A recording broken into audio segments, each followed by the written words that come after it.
Right, Greg, good morning. Can't believe you're looking so pale this morning compared to me, how the Canaries, but how are we doing? Yeah, actually, it's sunny in England. So, by this weekend, Sean, I might catch up. Who knows? Well, one of the first, before we get into the meat of today, one of the things I wanted to talk about just briefly was amazing footage over from earlier this weekend, that Sunday, the US Navy E-18 Growlers, two of them, doing an air display. I think it was in Idaho Air Base, collided. But it's not so much the collision; these things happen. But amazingly, all four of them got out. And when you look at the slow-mo footage of it, what was your take on that? Yeah, quite incredible footage, wasn't it? I mean, almost two airplanes dancing as they crashed, falling with style, I think, as they call it. The great news is those are Martin Baker seats. The US Navy, big fans of Martin Baker. I did a bit of time on the F-18. So, yeah, it's four people's lives who have been saved by Martin Baker. So hats off to them. But you're right, that looked horrific. I just wondered because as I watched it play out again and again and again, I thought if you and I were sat in those cockpits and you're wearing another jet that's almost its jet is on top of where your canopy is, do you have the chutzpah to wait and pause and wait until the exit route is clear? Or I mean, it all seemed to happen so quickly. But it did look as if, I mean, let's be clear at the moment, we don't also know if there's any harm done to the pilot. So it did look as if the ejections all happened, seamlessly. But I just wonder what would have gone through their minds just before pulling the handle. Yeah, I think the problem is, of course, you watch these videos over and over again. You watch it in slow motion. You can literally pull it apart, every microsecond. I think I did just that on X the other day. That would have happened in an instant. And probably neither aircraft would have been completely aware of what the hell had just happened. You don't expect your number two to hit you, or you hope he doesn't. The number two looks like he lost sight on the leader, so was sort of looking for him by just poking his nose down and ended up landing on top of him. So, yeah, the mind doesn't necessarily compute all those things in the speed. Plus, you've got four people, so four people can pull the handle and initiate things. So, yeah, that's all going to happen. I think a lot of people will try and say that was skill. I think a lot of that will go down to luck and the quality of that seat that just gets people separated away from the airplane. But, yeah, probably quite lucky boys or girls. No, I agree more. It comes to the meat of today, which we've been waiting quite some time for the defence investment plan. And for some people, they may think, yeah, blah, blah, blah. But actually, it's really important. The SDR, Strategic Defence Review, completed almost a year ago now. And the very fact that vision without funding is hallucination. Unless you've got the funding profile, you can't get on with the task of delivering the SDR. And it's taken a long time. And it's really interesting that here, Lord Robertson, this is what Dominic Nicholls from the Telegraph had to say about his view on this. So when Labour big hitter Lord Robertson says there is a corrosive complacency in Britain's political leadership today, you can bet it will be a stick used to beat the Prime Minister and the Labour Party's record on defence more broadly. Lip service has been paid to the risks, the threats, the bright red signals of danger facing Britain today. We are underprepared, we are underinsured, we are under attack. Britain's national security and safety is in peril. But if his words don't lead to action, they may be remembered by future generations as the last light on the government's dashboard, flashing red ahead of war. Now, Lord Robertson, it is worth remembering, he's not just some old, chap who does lots of speaking. He used to be a defence secretary.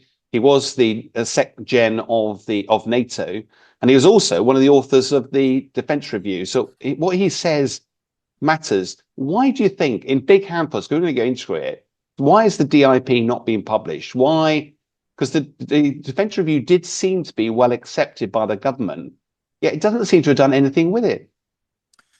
I think there's probably three reasons why it's not being published. The primary one is there's not enough money to do it all, and therefore it's quite difficult either to work out what not to do, or perhaps even worse, politically how to handle that without looking like you're quote unquote weak on defence.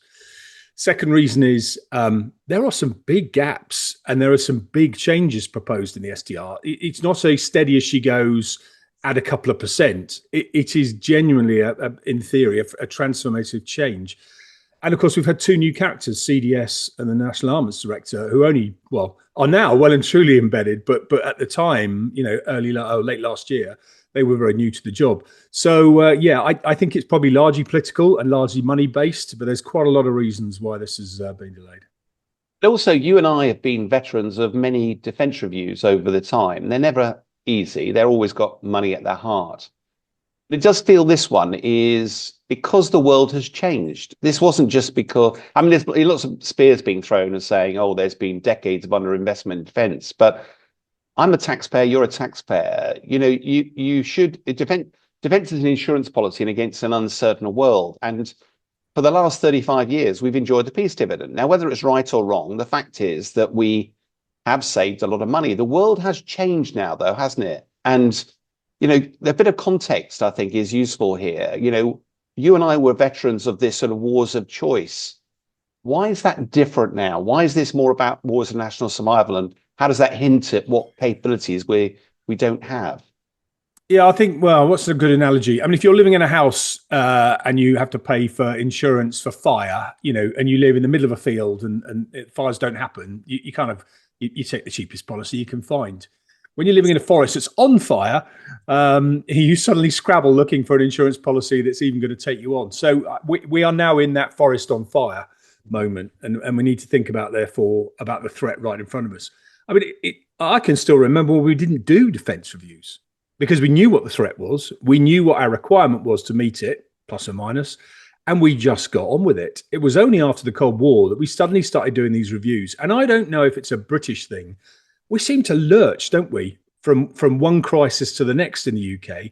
Every SDR has had a different spin on it. Every SDR has tried to find the language to justify the reducing budget. And we've sort of struggled. And now Russia's back. I don't think it's completely a reversal back to the 80s, but suddenly we have a very certain threat right on our doorstep. And so that certainty is now back in, and we've now found ourselves woefully short. I think that's probably a good analogy, isn't it? Where you talk about you and I were sort of Cold War warriors, but it does feel like we've gone back to that sort of world where it's not just about having aircraft, it's about the whole concept of being ready 24/7 to go. It's also a sense of national defense. We used to be very concerned about protecting our nation, and whether it was missile defense in the UK or the like. We haven't had that for quite some time. So there's some pretty big shortfalls. And I think if you look back at the savings we've made, I think it ends up being about £1.4 trillion that we have saved over the last 35 years. So you're not going to be able to replace that in a heartbeat. That is going to take some time to do. And people who think that defense is defense, no, we were configured to take our forces away halfway around the world, expeditionary, lots of transport aircraft, lots of precision guided weapons in a benign environment. Now, all of a sudden, we're facing the potential for a credible near peer threat, and our nation is under threat as well. That requires a very different capability suite than before. Yeah, and we shouldn't underestimate, of course, the fact that Big Daddy isn't there at the moment in the same way that he was maybe a year or two ago. We've seen that brigade combat team withdrawn from Poland, which has caused Poland a bit of angst. And I think America is shortly, allegedly, going to announce the things we won't expect in the future should there be an Article 5 moment. So, yeah, this is not only have we carried some gaps into the current state, the backstop is not going to be quite as solid as it previously was. So, yeah, a lot of things happening all at once here. So I think the first one you've got to look at is funding, because inevitably, the government's got a lot of money to spend. But I think what's interesting is getting some data around this, because it's very easy to just say we're going to spend more money on defence. But where's that going to come from? We always use GDP, gross domestic product, as a metric for NATO around what's the right level to spend. At the moment, it's meant to be more than 2%. We're meant to be committed to 3.5%. But actually, if you look at our GDP as a nation, it's about 3 trillion a year. But the budget, in other words, what the government has to spend, is about 45% of that. So it's about 1.4 trillion. Why does that matter? It means that if you're looking at a GDP number of 2% on defense, you've got to double that as a percentage of national spend. So in other words, 2%, 2.5% doesn't sound very much. 5% sounds like a lot, but that's actually what proportion of your government spend is involved. It's also worth, I think, looking at the end of the Cold War, we were spending about 3.2, 3.5%. And therefore, this idea that we're going to raise the defense budget back up to 3.5%, I think by 2035, it is worth remembering the last time it was 3.5%, healthcare we were spending was 4%, just above that level. Now, healthcare is 9.2%. In other words, we as a nation are spending a hell of a lot more on welfare and healthcare. And therefore, where the hell does this money come from? So I think there's some difficult choices facing the government here. Money doesn't go on trees. There's a massive UK government debt. What's your take on that sort of financial problem facing the government? Yeah, I mean, looking at it through the political lens, because you can't avoid it. I mean, you've got a Labour government that has inherited not a great state, let's be honest, both financially and in terms of the state of defence. But it's also a party that has had criticism in the past for its economic competence and has had criticism about whether it focuses enough on defence.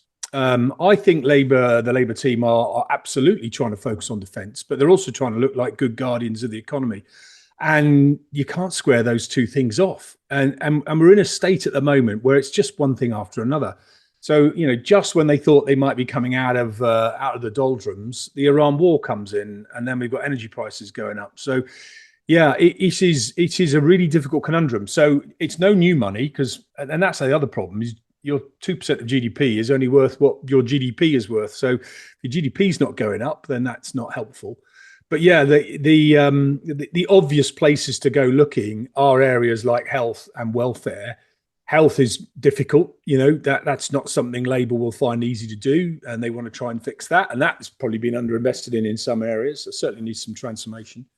And the welfare budget, you know, that is Labour's heartland. Those are the people that they want to look after. That's in their DNA.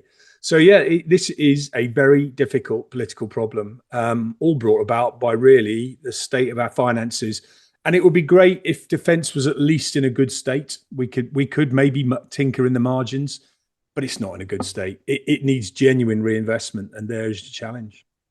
No, and I think going back to choices, we try quite hard here not to be political about this because there's no benefit in that. I firmly believe, but as a nation, we are relatively high taxed as a nation, so we can't claim there isn't a lot of money around.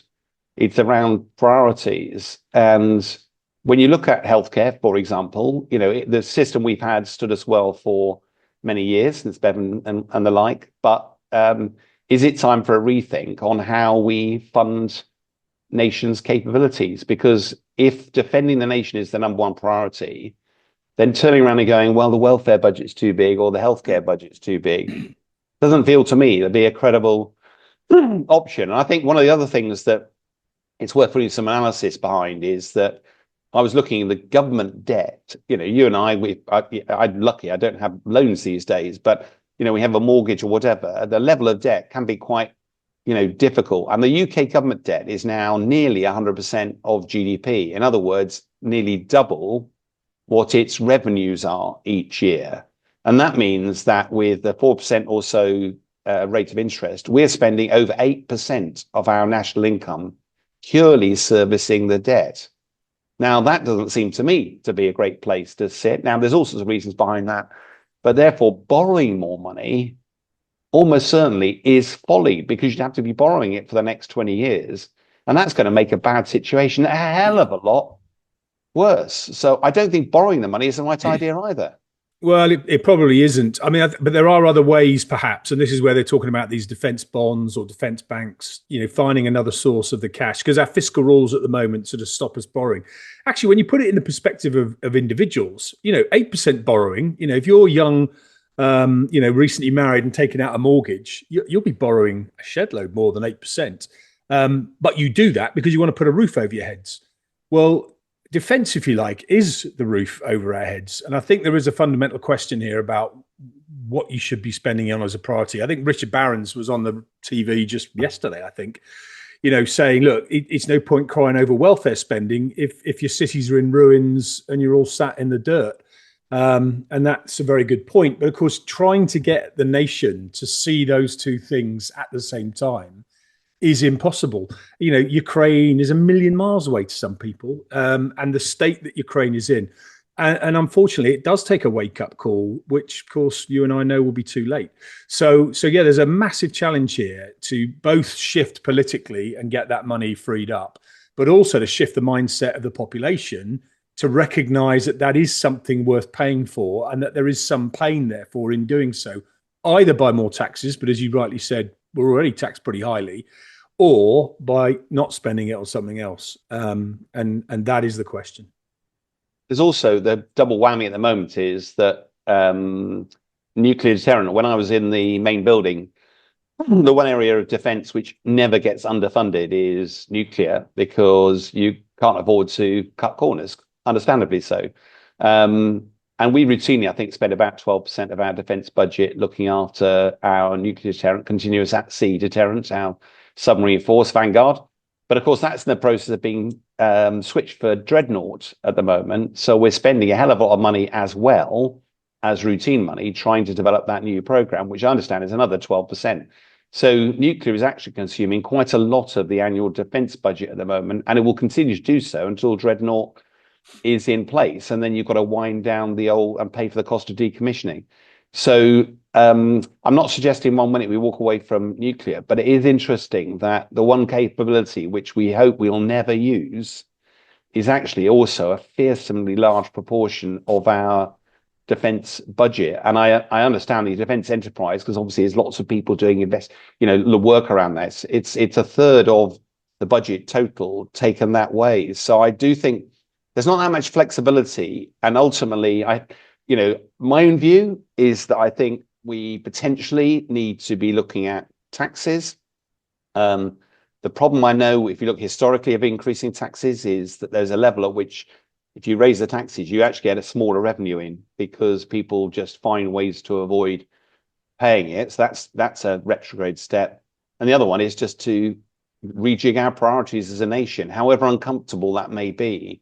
I do like your analogy, that you've got to have a roof over yourself. You've got to protect yourself. And if that means we've got to find a way of paying for that, then I'm afraid some uncomfortable truths happen. But maybe that's part of the reason for this delay, Greg, because these are really uncomfortable decisions, particularly for a government that's struggling at the moment. Yeah, well, they were difficult enough when it was, normal routine business. But when you're now in the midst of a potential leadership contest and everything else that brings, this starts getting tricky. I think Starmer and his current cabinet, I think they'll see the opportunity here to be bold. At least that's what I'm hoping, because the status quo won't work. And therefore, can he make some bold choices? My understanding is there's an awful lot of policy announcements not far away. So maybe there will be a rush of things, and maybe the dip will be out shortly. I just come back to your nuclear bit. I mean, we mustn't forget, of course, that the Vanguard, that is struggling. We're seeing longer and longer patrols, and that is an issue for the Navy. So it's not something here that we can push over, push out to the right. There is a real need to display that. I also noted yesterday that HS2 is now going to be over 100 billion for about a third of this length of line that we originally thought, for 3 times the price. I mean, that doesn't help, does it? National programs that just waste money of that scale, that just ties the government's hands. So yeah, we need to stop doing that. That's for sure. That's an interesting one, isn't it? Because I drive to Birmingham regularly, and you go past some of the links, and you have to be enormously impressed by just the level of engineering and the size and the scale of this thing. But then when you drive past it and then you hear that it's gone spiraling out of control cost-wise, you think, really, are we that surprised? This is an incredibly complicated bit of kit. And what's it actually doing? Driving down the time of travel. Anyway, luckily you and I are not politicians. But so I think the getting hold of the money is going to be difficult. Another thing that I think, having worked in the main building, was about how the MOD buys stuff, because you can't sort of decide, right, we've got 60 billion this coming year to spend. What are we going to spend this? Let's start buying different stuff, because the whole equipment program is built over many years. It's a 10-year program with another 10 out years, and it's committed and uncommitted money. In other words, we're going to need a replacement fighter jet.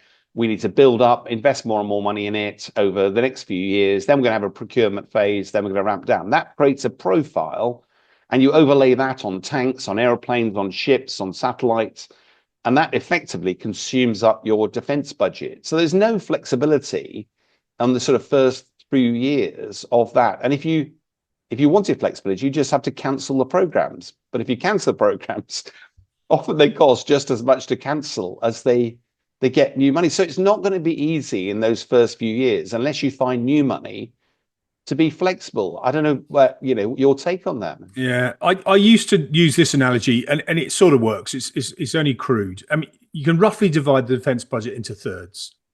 1/3 is people, pay, pensions, all that stuff. You can't really touch that. And actually, the government, to give them some credit, has bumped pay up substantially over the last year because the retention was proving to be an issue.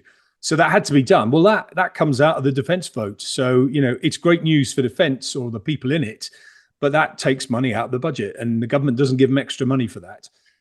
Another third is for the operating of the kit. Well, unless you're just going to sit still and do nothing, you're going to pay an awful lot of money to manage your infrastructure, manage your bases, manage your aircraft platforms, ships, land equipment, etc. Those all have contracts that are signed up to for multiple years. And then your final third is your equipment program. Well, a lot of those programs are already in train. You can't just suddenly stop them all and start a whole new lot afresh. So yeah, the idea that you've got 60 billions worth of flexibility is just not true. I remember you and I were the same. When you were a station commander, and they'd say, right, Sean, Greg, we want 1% savings. You go, well, what do you want me to cut off? Because it's all committed. My gas bill, my electric bill, the contractor's bill. By the time you add it up, you just have to cut things. We used to call them efficiency measures, but they weren't really, were they? So yeah, that is the problem for defence. There is no easy solution for defence to move money around. Now, can we spend it more wisely? Yeah, guaranteed. Are there little mini HS2s happening everywhere in defence? Yeah, there are occasionally. And we need to get better at doing that. And that's where the National Armament Director comes in. But yeah, everyone views this dip as if it's the only thing out there. I mean, defence has to exist in its current state, not just in some future state of new kit. I think the point is that the MOD's got to get better at doing this stuff. B, it will be several years before you can create the flexibility to start adapting the defence programme. So the only way, in my humble opinion, if you're in the first 5 years that you want to make changes, it's got to be new money. There's got to be new money dropped in on top, because none of that's committed. So all of a sudden you could go, right, we need more helicopters, we need more tanks, we need more ships, we need more. We can go and start commissioning that stuff because it's fresh money. But of course, the one thing that the government doesn't have at the moment is money, particularly fresh money, near-term money. So I do think that flexibility is a key challenge for the MOD. Another one that I think was interesting was, and we'll get into a bit of the teeth of this, because you and I have had a few discussions about this, is the government said it wants to make defence the foundation of growth for the economy as part of this whole, globally, there's more money going to be spent on defence. We've got a great pedigree in the international marketplace, so why aren't we leading the vanguard and making money out of it? But there is a balance, isn't there, between of getting value for money, of getting off-the-shelf solutions, which generally are cheaper, or developing a national capability, which will often be more expensive, but actually sustains jobs and the like. But it's not quite that simple, is it?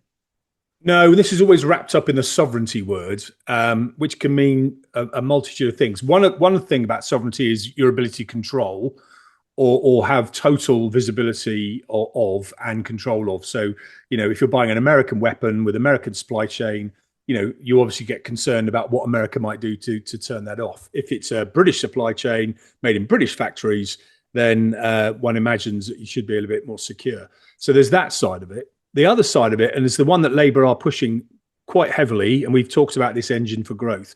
If you're going to spend 60 billion quid, it won't be that much, but let's say you're going to spend £1 billion, would you rather spend that in a British factory, or would you rather spend it in a factory in America?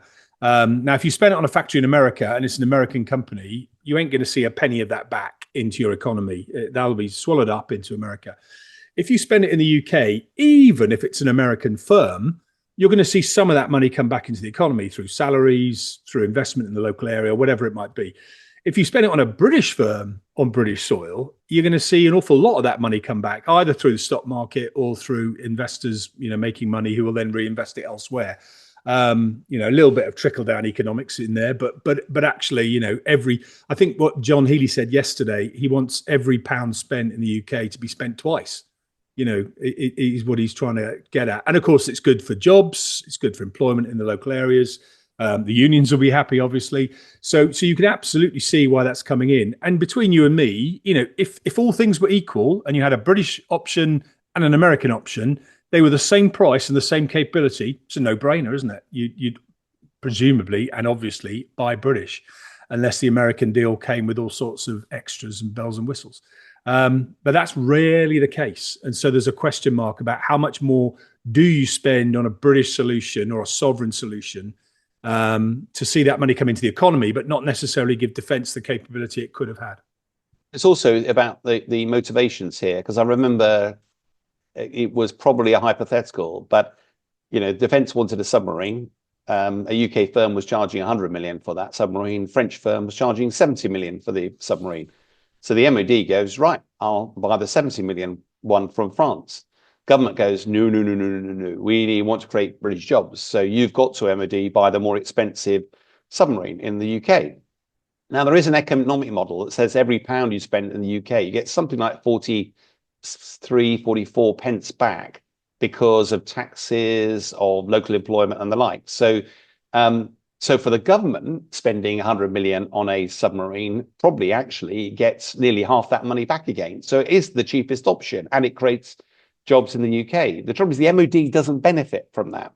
It is using it. And that's the problem, is that there has never been a payback model that says, okay, MOD, you should be incentivized to try and create options like that. The other one, of course, is you and I, the Joint Strike Fighter, a fantastic program, but the Americans have already cleared a lot of weapons to operate off that. If we want to develop our own weapon, we not only have to develop a weapon, we also have to get it cleared onto the Joint Strike Fighter, which generally costs tens of millions of pounds. And the cost, therefore, of developing your own weapon, it's not just the weapon, it's also the clearances. So much cheaper to buy them off the shelf. And yet, do we have a degree of sovereignty? And I think it's a really difficult conversation because at times, we'll get onto a couple of historical examples, but if you genuinely want to get value for the taxpayer, how do we put a value on that sovereignty? And I think we've got to split it from jobs and prosperity versus onshore capability like electronic warfare or defensive aids, where we genuinely want to know when we turn it on that it does what it says on the tin. And also, if we wanted to do something else, we can put our hands around the throat of the teeth-owl-headed geek who does that stuff in the UK, and he delivers it for us, which we couldn't do if it was coming from offshore. Yeah, I mean, this is the challenge, isn't it, for a defence minister who is also a member of the cabinet and a political animal. You've got your chiefs asking for the right kit at the right time, and you've got the Treasury and others saying get investment into the country, get jobs, etc. So your analogy with the submarine, it would be fine if all you had to do is buy wherever you want to buy, but as you clearly point out, you can't. Okay, so defence will buy the British submarine for 100 million. Where's the 30 million that it's cost me in addition then, Treasury? Because we should be sharing that burden. Shouldn't be all on defence, and that's the problem for defence. So the concept is great, but the practical delivery of it is the problem. And your analogy with the F-35, which obviously is in being, we make roughly 15% of every F-35 built, and there will be thousands of those built over the lifetime of the aeroplane. So BAE Systems are sitting pretty happy in Samlesbury, and those factories that are getting some of that action are making good investment and good money out of it. But for the MOD, we are, it's one thing to be inside the program building a certain percentage, but even though you're a tier one partner and you've only bought, let's be honest, 48 aeroplanes, you're at the back of the queue. And being at the back of the queue is a painful place to be when it's one of your primary strike platforms. It's why I think we're just about to go and put small diameter bomb on the aeroplane, which of course is an American weapon, made in America. So yeah, all sorts of challenges there. And you can force companies like the Raytheons of this world to make those things here in the UK.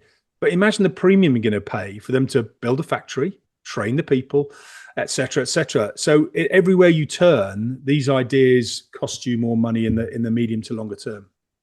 Yeah. Examples, I think, which I've chosen Air Force examples only because the MRA-2, the Nimrod maritime patrol and attack aircraft, that was developed nationally, adapting a commercial aircraft to do it. But in the end, it was cancelled, and I think it was over 3.8 billion pounds lost because it just never managed to deliver. Now, the defenders of it would turn around and say, yeah, but our requirements kept evolving over time. And of course, if they'd just been fixed, perhaps it would have stood a chance. But, rather than just buying something off the shelf that does the job today, a hell of a lot cheaper. But of course, we did spend a lot of money in national companies, didn't we? Yeah, but look at what we were trying to do. We were trying to carry on a Comet airframe, which was the first ever jet airliner into the 21st century. So I know the B-52, bless it, is still going strong. But that's how the UK ends up finding a sovereign solution. It has to do it on the cheap. And the cheap is modify the old thing and add a bit on here and a bit on there, or buy a couple of them. Well, as soon as you start doing that, and E7 is a really good example, the economies of scale just aren't there. You're trying to make a bespoke platform, and I think our E7 is somewhat bespoke because it's trying to put in new Brit-only kit, which is great. But that's more like building a classic car than having a car factory pumping out 10, 15 cars a week or whatever. So yeah, we have a real challenge here in the UK about where we can set our appetite on our domestic capacity to do some of these things. Yeah, but I think, okay, so the Nimrod, as you say, it's a lovely, because you go back to the Comet and think, I love that story. And then go, okay, let's do a different example, the A400M, because the service wanted a replacement for the C-130J. It's done a fantastic job with Hercules, moving stuff around. So actually, what we wanted to have one is based on a commercial aeroplane, a modern aeroplane, an Airbus airframe. Let's adapt that, and therefore we get all the economies of scale, get the reliability. It's already proven. And I remember there was a lot of discussion then about the climb angle of this thing. You laid it up, what airfields are going to operate off, and what's the climb angle we need. And for some reason, we found an airfield that we went, yep, that's the climb angle we need. Oh, this aircraft won't do it.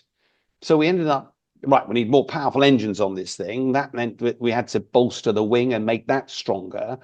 The cost spiraled out of control. And you sort of went, all of that to be able to, my understanding is one runway that we could get out of at full all-up weight properly. And that knee in the curve that stops, I used to be a requirements manager, stops us creating these sort of bespoke, highly expensive, you want to find the knee in the curve. Where is the most cost-effective point to make this stuff happen? And we are not always good, history shows, at making pragmatic decisions. That had all the potential of A400 of being a very, very common sense approach to developing a platform, yet cost spiraled, all because it appears we as requirements managers didn't do our job properly.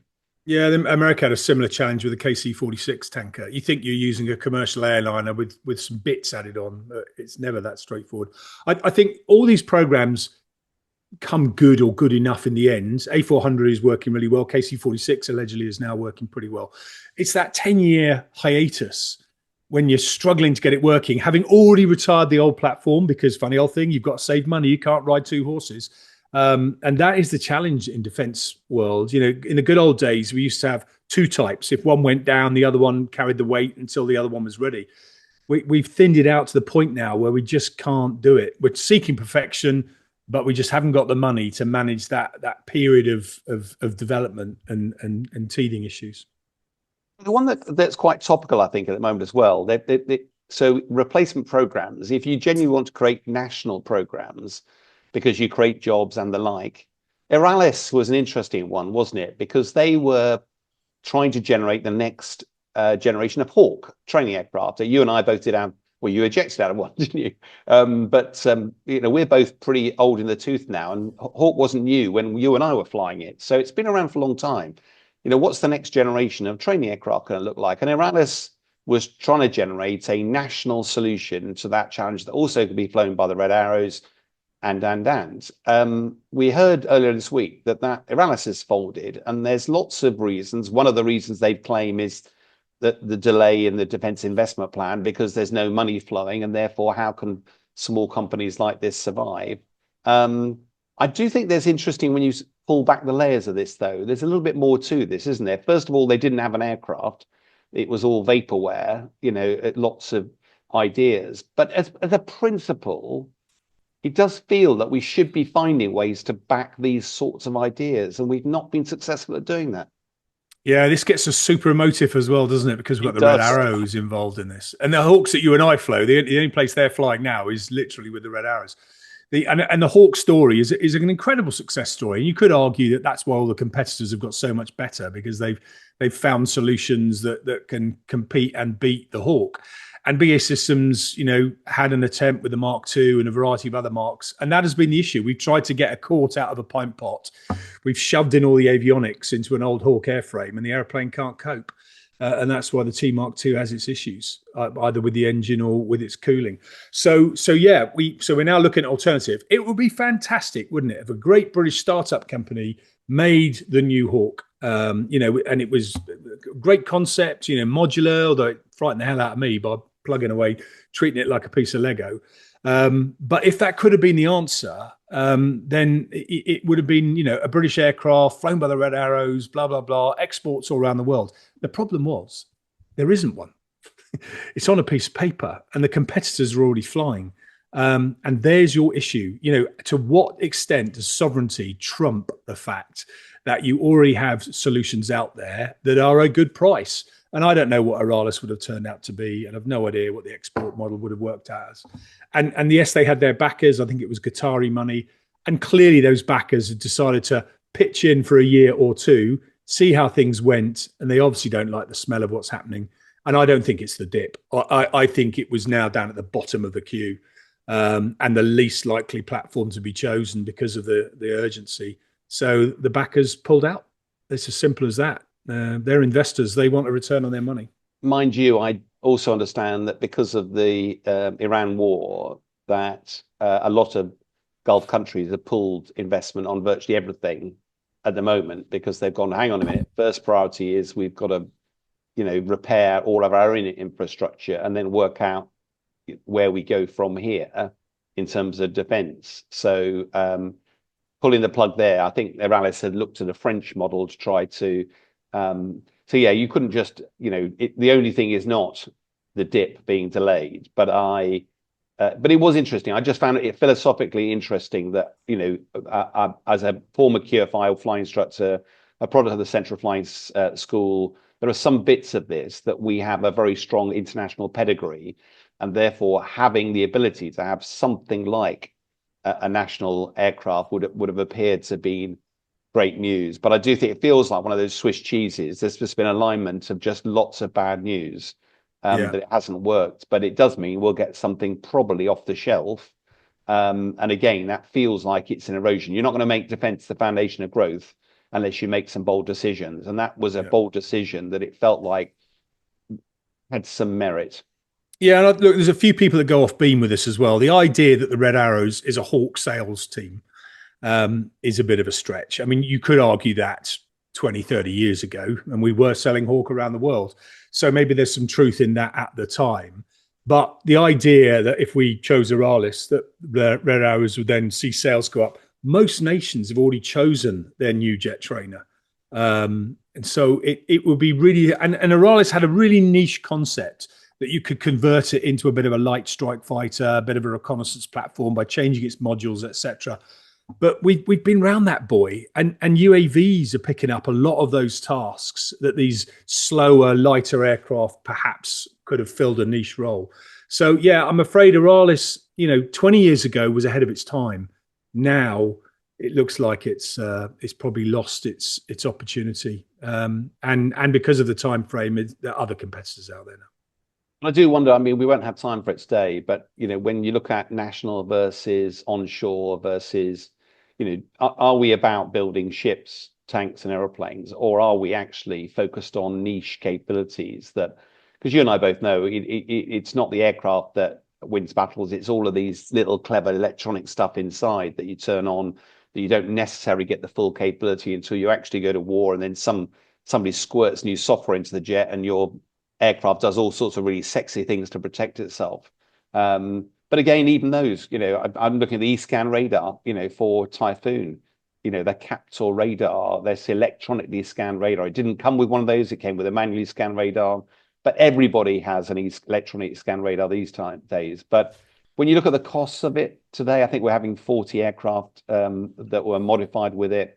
It's very difficult to get a hard price out, but I think the unit cost at the moment comes out around about 60 million per time. And you look at, okay, what was the cost of a brand new A model Joint Strike Fighter?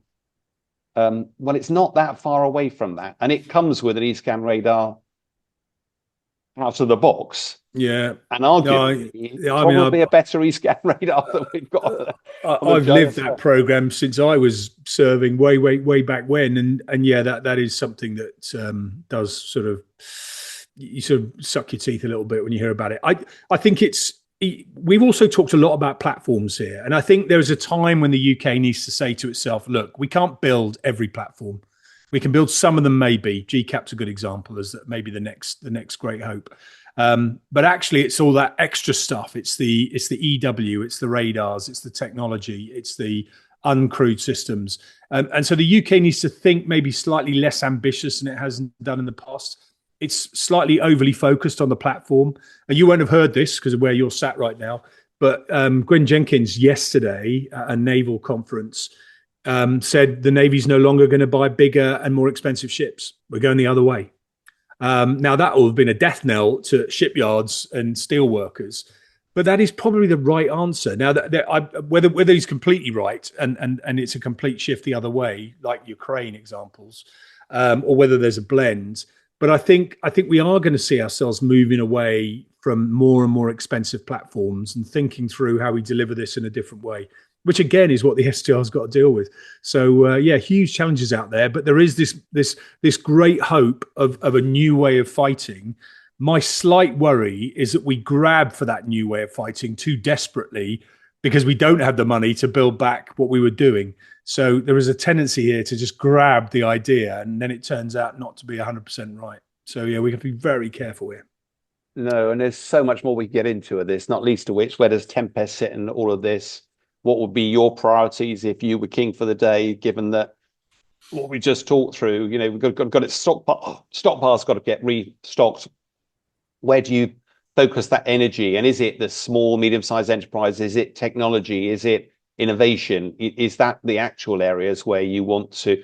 I think one example, though, of where we can get it right, you remember, because you and I used to have UORs, didn't we? Urgent operational requirements. It was a chance to sort of circumvent some of the normal procurement system. I was reading the other day about this new anti-drone capability. What's it? You've got the acronym off by heart now. APKWS, Advanced Precision Kill Weapon System. Yeah, so it was basically because we were using ASRAMs at, hundreds of thousands of pounds a time to shoot down a $20,000 drone. And you just go, that can't be the answer. Whereas taking an old rocket and actually just putting a laser seeker on the front of it, and I'm making it sound trivial, but that was essentially what they've done, creates a much, it's still 20,000-30,000 pounds a shot, but it's now equivalent cost to the cost of what you're shooting down. And you can carry a lot more of these rockets. So it shows we can do it when we need to do it. Yeah, absolutely. And the issue of shooting down, cheap drones with expensive missiles is something that has been vexing us for a while. And Ukraine have clearly been at the vanguard of finding solutions. But this is an unguided rocket that is now guided at a relatively small cost. But there's still, I think, 25K a piece. But that's almost parity with some of these drones. So that suddenly becomes an economic, equal. As opposed to firing £1 million ASRAM. So yeah, it's this is the right direction of travel. But yeah, to track a Shahed drone with a laser designator in order to guide this. You need to be pretty stable, and you need a drone to just drone on. Fortunately, Shaheds do exactly that. But if you've got a new drone that jinks around, moves a bit, suddenly that then becomes, harder to use. So there'll be a constant battle of wills here as to how we, fight each other and how you can get around some of these problems. But yeah, it couldn't have come soon enough. I mean, we could have done with it a month ago, but it's good that now we're seeing some of these things. The reason UORs are a lot cheaper and a lot quicker is, of course, we shortcut. We don't put in place the normal long life support. We don't put in place quite the same level of contract support, and we don't go through the full certification program. So these are war stocks only, but that's okay. And I think we need to be thinking like that a bit more. And it's that level of risk and how we bring systems into service, as opposed to polishing it till it's 100% perfect. That's the problem. I also wonder, as a sort of throwaway line, you and I both grew up with sort of firing guns off the Hawk, going full circle, but they were on bore sight type stuff. Do you think we're heading to a day that bullets are free, drones are vulnerable, then actually having a hail of bullets down from fighter jets is probably quite an effective way of taking down drones, but they can't be on bore sight because you have to get very close to things before you shoot them. Is there a case for a return of the gun? Well, I mean, the great thing is we sort of kept it, didn't we, with Typhoon Just? It was a close run thing, but there is an argument for it, and you see a lot of footage now of these slower airplanes doing exactly that, or even firing out the side, from helicopters with a machine gun fired by a relatively competent individual.